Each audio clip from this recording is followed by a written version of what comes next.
ప్రపంచంపై America అధ్యక్షుడు tariff war మరికొన్ని గంటల్లో ప్రారంభం కాబోతోంది. భారత్ సహా పలు దేశాలపై ఆయన పన్ను పోటుకు సిద్ధమవుతున్నారు.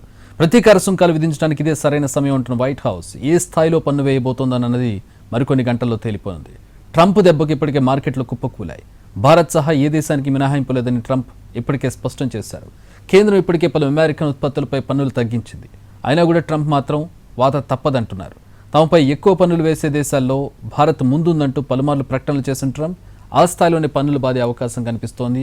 వ్యవసాయ ఉత్పత్తులపై భారత్ 100% పన్ను వేస్తోందని, ఇది తమకు ఆమోదయోగ్యం కాదంటూ కొన్ని గంటల ముందు వైట్ హౌస్ ప్రకటన విడుదల చేసింది.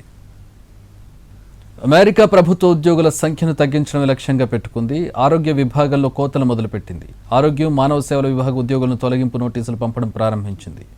హెచ్హెచ్ఎస్, ఇతర ప్రభుత్వ ఏజెన్సీలోని కార్మికులను తగ్గించాలని ట్రంప్ చర్యలు తీసుకున్న రోజుల వ్యవధిలోనే ఈ పరిణామం చోటు చేసుకుంది.